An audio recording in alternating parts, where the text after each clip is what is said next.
Herkese merhaba. Trendyol'da satış yapan ve başarıya ulaşan satıcılarla birlikte olmaya devam ediyoruz. Bugün benim konuğum Haluk Gül. Kendisi 20 yaşında ve Trendyol'da satış yapıyor. Sıfırdan zirveye kadar, yani bir ürünün üretim sürecinden tutun da satış yaptığı noktaya kadar bir başarı hikayesi var Haluk'ta. Biz bugün Haluk'u dinleyeceğiz ve o nasıl başarmış, nasıl bir ürün üretmiş ve Trendyol'da bu ürünü yayınladıktan sonra hangi aşamalardan geçmiş, ne gibi zorluklar yaşamış, başarı diye adlandırabileceği durumlar nelerdir? Yani sadece ürünü satmak mı, para kazanmak mı ya da ürünün markasını iyi tanıtmak mıdır başarı? Bunları biz Haluk'tan dinleyeceğiz. Bu sayede de siz de kendi markanızı, kendi ürünlerinizi Trendyol'da pazarlarken, Trendyol'da satarken ne gibi zorluklar yaşayacağınızı ya da işte başarılı olduğunuz zaman ya da başarılı olmak istediğinizde başarıya giden yolda nelerle karşılaşacağınızı bu şekilde aşağı yukarı kestirmiş olacaksınız. Ben güzel bir deneyim videosu olacağını düşünüyorum. Hoş geldin Haluk. Merhaba, hoş bulduk. Teşekkür ederim. Ankara'dan geldi bu arada Haluk. Ben tabii kendisiyle mailleşiyordum. İşte markasından bana bahsediyordu, neler yaptığından bana bahsediyordu. Ben tabii İstanbul'da olduğunu zannediyordum. Hemen dedim Haluk gel. Cuma günü iletişime geçtiniz. Ertesi gün sabah binip Evet Haluk gel hemen bir video çekelim dedik ama ben tamam geliyorum abi uçak biletini alıyorum deyince dedim bu adam nereden geliyor uçak bileti alıp geliyor. Meğersem Ankara'dan geliyormuş. O yüzden ayağına sağlık gerçekten. Buraya kadar zahmet ettin. Bu bizim için gerçekten güzel bir durum. Ben tabii Haluk'un markasını öncesinde detaylı olarak inceledim. Hikayesini de dinledim. Çok çarpıcı detaylar var benim dikkatimi çeken. Ve Trendyol'da da gerçekten de bu tarz markaların artmasını ben çok diliyorum. Ki çok da inanılmaz zor süreçler de değil. Gerçekten çok zor süreçler değil. Tabii ki bir markayı sıfırdan yaratmak, büyütmek, bir çocuk gibi onunla ilgilenmek, onun her şeyiyle, her detayıyla ince ince ilgilenmek ayrı bir meziyet gerektiriyor tabii ki ama sonuçta Haluk da 20 yaşında ki yaşını ben özellikle altını çiziyorum çünkü vizyon sahibi olmak yani bu yeteneğe sahip olmak yaşla ilgili olan bir durum değil. Evet biraz seni dinleyelim Haluk. Neler yaptın? Mesela şimdi markan ben ekranımda paylaştım şu an Trendyol'da izleyenlerimiz görüyorlar. MD Clear X diye bir markası var. Bu marka yaşlanma karşıtı ürünler ve gerçekten çok değişik ve enteresan ürünler. Ben hikayene başlamadan önce şunu sormak istiyorum. Şimdi hatta bunu videodan önce de sordum. Bayağı da görüştük kendisiyle.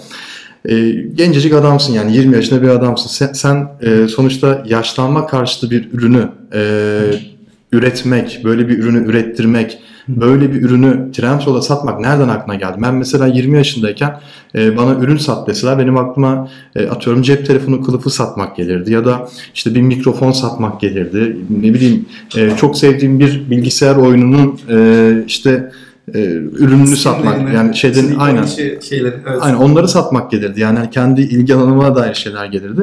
Şimdi bu daha çok tabii kadınlara özel bir ürün.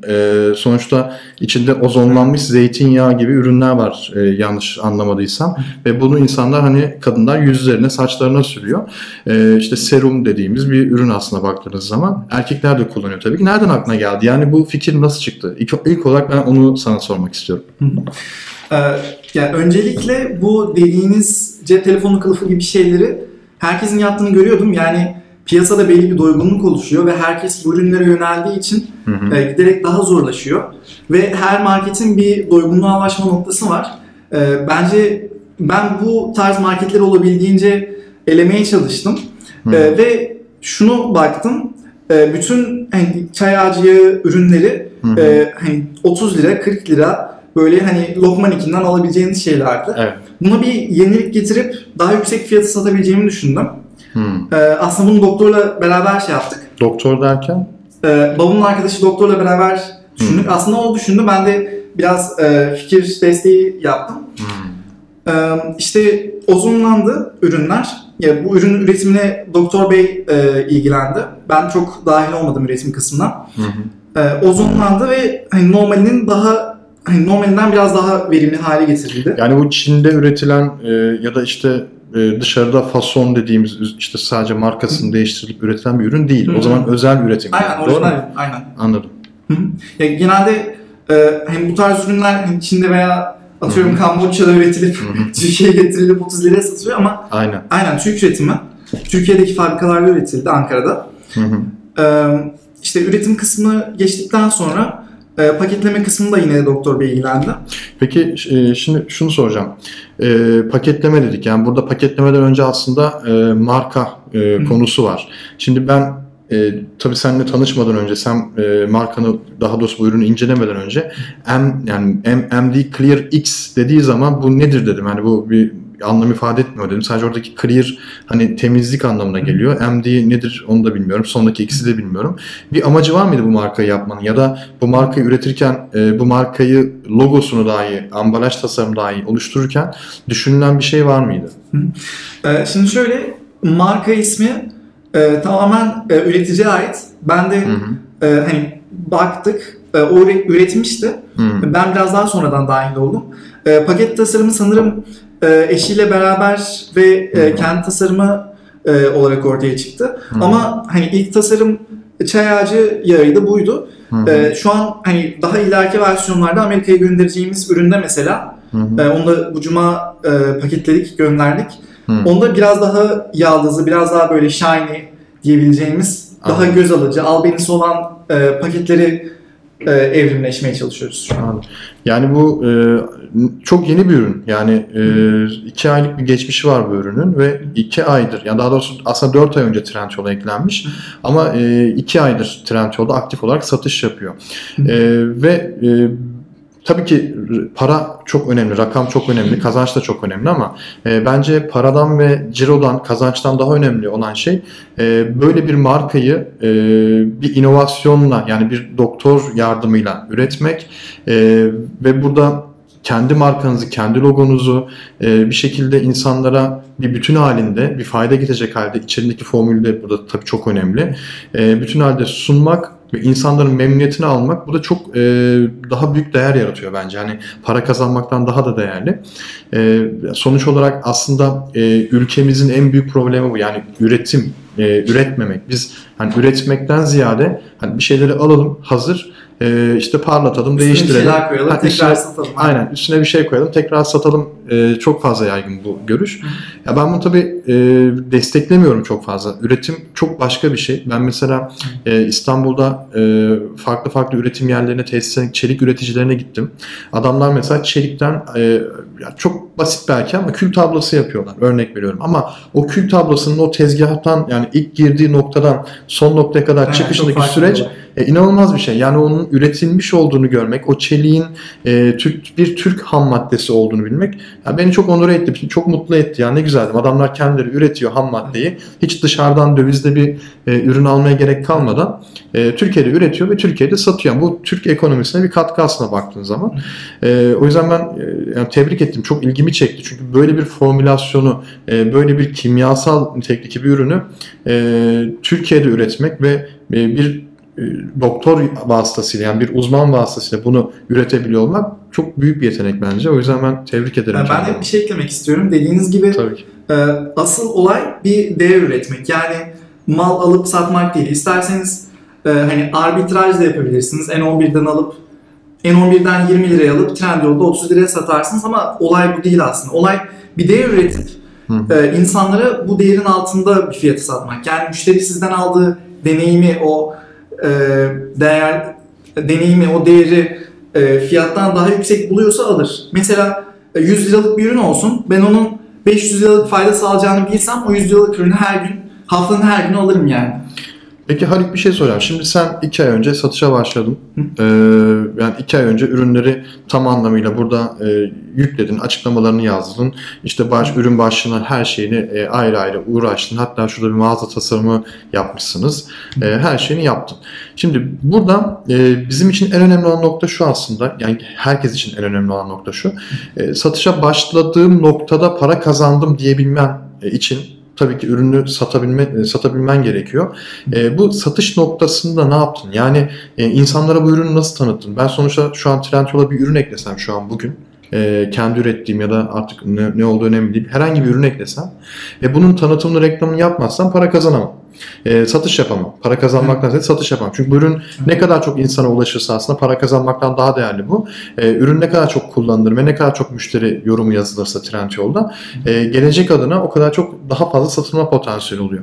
Yani burada ne yaptınız? Ürünü tanıtmak için bizim Trendyol'da mağazamız var. MD Clear X isminde ve MD Clear X markalı ürünümü Trendyol'da satıyorum. Gelin alın demek için ne yaptın? Bence buna çok farklı bir perspektiften bakmalıyız. Olaya para kazanmak yerine müşteriye değer sunmak olarak değiştirirsek para her türlü gelir. Yani Doğru. para bir sonuç, para bir amaç değil. Yani müşteriye güzel bir deneyim sunarsanız zaten her türlü para kazanırsınız ki. Yani bu yüzden hani estetik ameliyatlar bu kadar yüksek fiyatta. Çünkü müşteri daha yüksek bir değer elde ediyor. Mesela arabaya 100 bin, 500 bin lira veriyorsunuz. Size daha çok bir değer veriyor. O yüzden müşteriye odaklı gidersek daha hem daha yüksek fiyatlamalar yapabiliriz hem de genel olarak daha iyi deneyimler sunabiliriz. Biz ben şu şekilde düşündüm. Önce bir talep oluşturup, bir demand oluşturmak. Sonra o talebi bir ürün ile doldurmak. Bunun için Instagram hesabına daha kaliteli postlar yüklemeyi düşündük. Kaliteli postlar yükledik. Influencerlarla çalıştık. Her birine 15 influencerla beraber çalıştık sanırım geçen ay. Her birini teker teker merhaba ürünümüz bu işleri yapar. Tek tek yaptınız. Evet, bizimle çalıştığınız için teşekkür ederiz. CEO Haluk Gül altına imza yazıp 15 tane personal mektup yazıp hepsini ayrı ayrı gönderdik. 15 tane ürün kargo maliyeti sanırım 330 liraydı diye hatırlıyorum. Tek tek bunu uğraştınız yani bu şekilde. Aynen biraz Rambo gibi motivasyon gerekti ama yani faydasını gördüğümüzü söyleyebilirim. Çünkü insanlar diğer insanların kullandığını gördüğü zaman alması için daha büyük bir güven oluşuyor. Ve hani asıl olay bu Trendyol'da reklam vermek değil. Asıl olay insanların sizin reklamınızı yapması. Yani ürününüz güzelse, insanlar beğenirse zaten diğer insanlara söylerler. Ve bu gerçekten en verimli, en yüksek ROI'lı reklam diyebilirim. Peki bu influencerlar için yani bir para harcamışsınızdır. Sonuçta bir para veriyorsunuz influencerlara. Yani Instagram fenomenlerine, YouTube fenomenlerine vesaire. Aşağı yukarı ne kadar bir bütçe harcanmıştır? Yani bu seviyeye gelmesi için. Yani ürünlerin fiyatı ortalama 180-190 lira desek, 15 tane desek 200-3000 ya ortalama 3000 lira civarı. 3000 lira para harcadınız öyle mi? Aynen 3-500. Peki hala bu yatırımları yapmaya devam ediyor musunuz? Mesela halen daha işte Instagram'daki fenomenlere, influencerlara al bu ürünü tanıt diyor musunuz? Uğraşıyor musunuz? Şimdi şunu izliyoruz. Bir 15 tane influencerla çalıştık. Bir iki ay boyunca gözlemlemek istiyoruz. Hangisiyle daha verimli bir şekilde ilerleyebiliriz diye. Bu 15 taneden 5 tanesinin sonra 3 tanesiyle beraber güzel şekilde çalışmayı düşünüyoruz. Çünkü herkesten aynı verimi alamıyorsunuz doğal olarak. Bir de Instagram'da şeyler var böyle sahte takipçi alıp sonra ben influencer'ım deyip sizden ürün talep edenler. Bunlara çok dikkat göstermemeniz iyi olur. Çünkü bize sürekli yazıyorlar. Mesela bir influencer'la çalışıyoruz. Bir saat sonra 10 tane influencer merhaba ben ürününüzü çok sevdim, tanıtmak isterim falan diye mesaj atıyor. Böyle o kadar çok mesaj var ki direkt toplu delete yapıyorum hepsini. Ya bu şekilde. Anladım. Ama şu an gözlemliyoruz. Gözlemliyorsun. Aynen. Ya şu an bilmiyorum ciro söylememde bir sakınca var mı? Yok herhalde. Aylık 6-7 bin lira civarında bir cirosu var. 6-7 bin arasında gidip geliyor. Yani 2 aylık bir süreçte bence fena değil. İyi bir ciro sonuçta. Ve bu ciroyu artırmak için de yani son 2 ay önce yanlış hatırlamıyorsam doktor arkadaşınız yani babanızın arkadaşı olan doktor bey sizden bağımsız yani senden bağımsız bir mağaza açıyor. Bu mağazada ciro yapamıyor yani belki bir tane iki tane belki kazara satıyor. Evet ayda 10 tane civarı satıyordu. Aynen. Evet, o şekilde. Sonra sen devraldıktan sonra yani 2 ay sonra işi devraldıktan sonra hızlı bir şekilde 6-7 bin TL ciro yapan bir yapı haline getirdin. Ve çok kısa bir süre yani şu an bir tohumsunuz aslında bakarsan ve o tohumdan henüz o filizler daha çıkmamış bile. Hafiften bir çatlamış, kendini göstermiş. Ben burada çıkacağım, filizleneceğim. İşte 3-4 ay sonra güzel bir çiçek olacağım diye kendini belli ediyor zaten. Ben o yüzden çok ilgimi çekti açıkçası bu marka. Ve şu an 6-7 bin lira civarında bir ciroya gelmiş. Bu ciro güzel, daha da artacaktır eminim. Burada tabii tek tek insanlarla, müşterilerle uğraşmak, influencerlarla reklam vermek, Instagram'dan reklam vermek bu işi daha değerli hale getirmiş. Peki sadece bu mudur? Yani Instagram'da influencerlara reklam vermek midir bu ürünü daha fazla satmasına yol açan? Yoksa başka arka planda yapılmış başka işler var mı? Reklam ve benzeri. Yani Instagram'daki müşterilerle personal bir iletişim kurmak çok önemli. Çünkü mesela insanlar yorumların altına fiyatı ne diye soruyor. Siz onlarla mesela atıyorum profiline bakıyorsunuz. Profilinde çocuğuyla fotoğrafı var.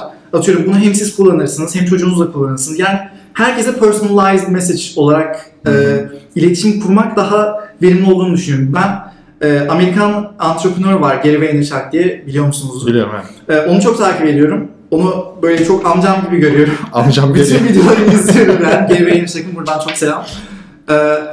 İzliyorsa diyor. Evet, Gary Vaynerchuk'a salute. Yani o şunu belirtiyor. Giderek her şey personalized oluyor. Yani dünyada da hani yapay zeka ile beraber de herkese böyle kendine uygun feed geliyor. Instagram'da da böyle, Facebook'ta da böyle. Bu yüzden insanları kişiselleştirilmiş bir şekilde ulaşmak conversion rate'i artırıyor. Yani önemli olan 100.000 kişiye ulaşmanız değil. 100.000 kişiye ulaşıp %1 geri dönüş almak yerine 10.000 kişiye ulaşın, %20 dönüşüm alın. Ki bu %20 dönüşüm çok muazzam bir şey, öyle bir şey olamaz. Ama demek istediğim bu, yani conversion rate'i artırmak için kişiselleştirmek mesajları. Evet. Güzel. Yani sonuç olarak bizim burada alacağımız en büyük mesaj dönüşüme odaklan, ama dönüşüme odaklanırken de markayı olabildiği kadar insana ulaştır. Yani burada para kazanmak önemli değil. Önemli olan sen bu markanı ulaştırabildiğin kadar insana ulaştır. Hatta şu da yapılabilir, benim de şu an aklıma geldi bu MD Clear X markası için. Sonuçta bir kadınların yoğun bir şekilde kullanacağı bir ürün. Trendyol'a daha fazla ilgi görmesi, daha fazla insanların satın alması için belki bunu bedava dağıtabilirsiniz yani belli bir süre. Yani bu da şöyle olabilir. Tabii ki belki tam boyları olur ya da deneme tester olur, bilmiyorum. Evet, aynısını söyledim. Doktor Bey şey dedi. Şu an uğraşamayız. Şu an satışlar güzel gidiyor. Yok ya, ona tester deniyor sanırım. Tester. Evet, dediğiniz doğru, çok doğru. Ya bir hafta önce aynı şeyi söylüyordum ben de. Aynı cümleyi kuruyordum. Böyle küçük miktarlarda, atıyorum 10 mililitre, böyle 100 tane müşterilere direkt dağıtma şeklinde. Ve Doktor Bey kabul etmedi mi? Yok. O zaman Doktor Bey merhaba. Benden çıktı artık yani. Eğer bu videoyu izliyorsanız lütfen bu ürünün testerlarını üretin ve insanlara ücretsiz dağıtın. Şimdi neden? Şaka bir yana. Bu tarz ürünler, yani sonuçta bu deneme gerektiren bir ürün. Şimdi ben mesela tabii ki kendimce bir şeyler kullanıyorum ben de, krem vesaire, serumlar, hani saç için, cilt için vesaire, hani eşimin zoruyla da olsa. Ama tabii ki bana fayda sağlamayan, yani ben atıyorum cildim çok yumuşaktır ya da kurudur. Ben biraz daha böyle sıkılaşması ve nemlenmesi için bir krem kullanıyorumdur.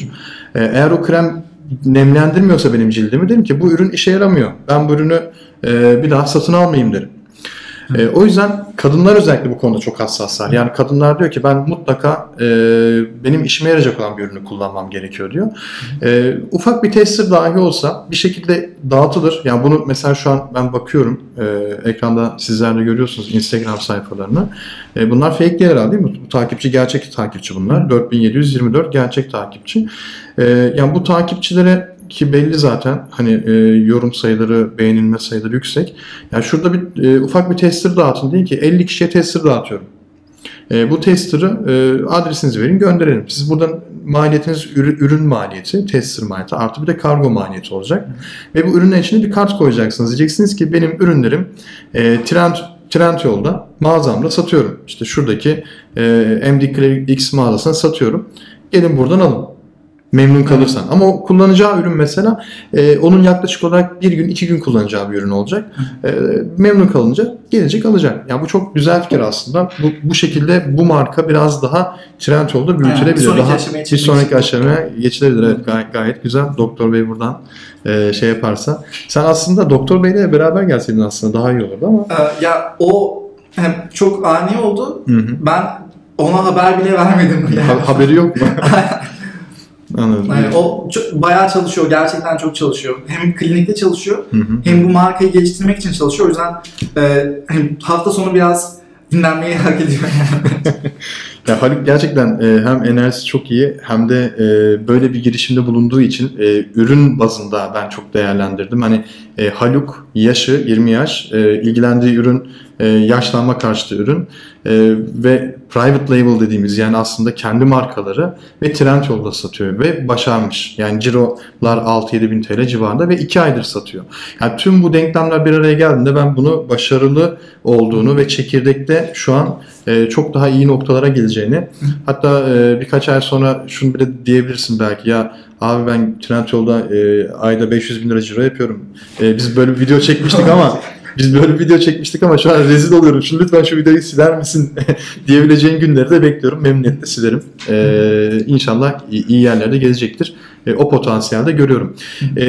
Senin gibi ve benzeri birçok girişimcinin olduğunu da ben biliyorum Trendyol'da. Bu gerçekten bir başarıdır. Aslında olamaz, imkansız, yapılamaz diyenler için de bir cevaptır aslında bu örnekler. Çünkü Trendyol ve diğer pazar yerleri, ki bu video Trendyol özelinde olduğu için Trendyol diyorum ki bütün pazar yerleri için de hepsi burada, N11 gitti gidiyor. Hepsi için geçerli bu. Bu pazar yerlerinde bir ürün satmak istiyorsanız ilk olarak düşük maliyette, yani düşük maliyetten kastım sizin gücünüzün yettiği ölçüde bir ürün üretmeyi düşünebilirsiniz. Bu çok gerçekten parlak bir fikir. Ben bu ürünü inceledim. Ürün maliyetlerini de zaten Haluk'a sordum ama şimdi sormayacağım. O firmanın gizli bilgisidir. Ürün maliyetlerine ve ürün satış fiyatına baktığımız zaman gerçekten de sizin 3 liraya alıp 5 liraya sattığınız bir üründen çok daha farklı bir olgu var burada. Sonuçta bir üretim maliyeti her zaman satış fiyatından elbette çok düşük olacaktır. Olmalıdır da. Çünkü burada ürün yapan şey, daha doğrusu ürünün fiyatını gösteren şey içerindeki formülasyon, ambalajın değeri değil. Onun içine firmanın, markanın kattığı değerdir aslında. Yaptığı yatırımlardır, reklam yatırımları, işte bu ürünü daha iyi yerlere getirmek için yapmış olduğu bütün çabalar. Her şeydir. O yüzden ben başarılı buldum ve bunu başaracak birçok insan olduğunu da biliyorum, düşünüyorum, tahmin de ediyorum. Türkiye'de üretim artsın, üreticiler artsın.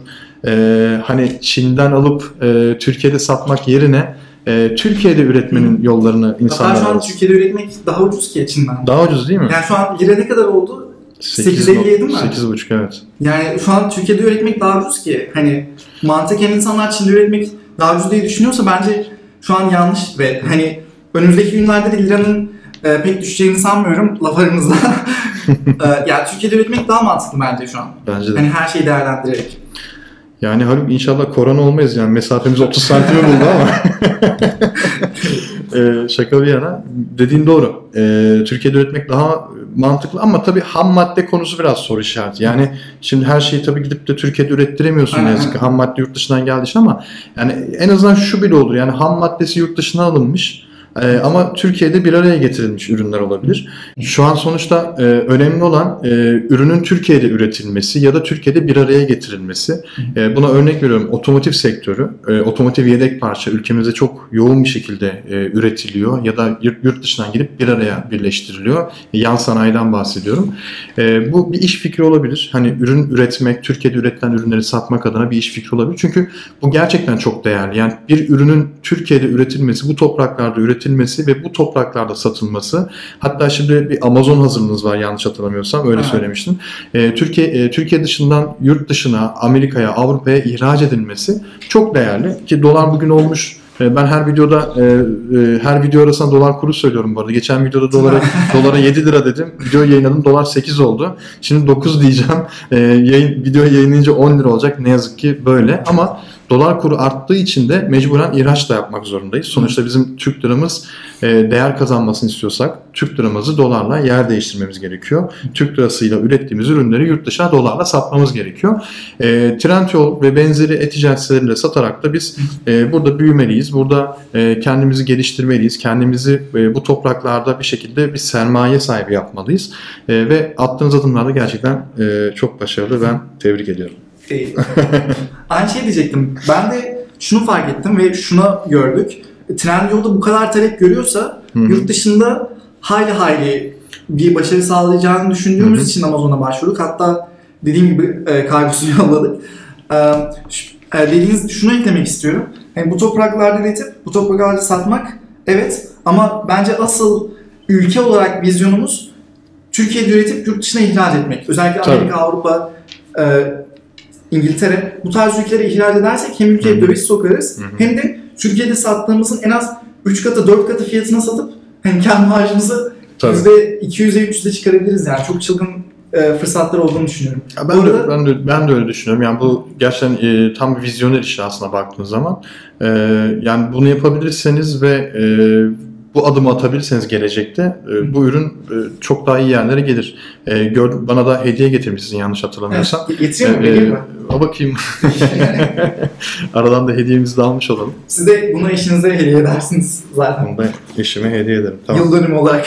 Aslında hediye getirmemiştim de ben video çekerken hediye deyince yok, şaka yapıyorum. Teşekkür ederim. Severek kullanırız tabii ki.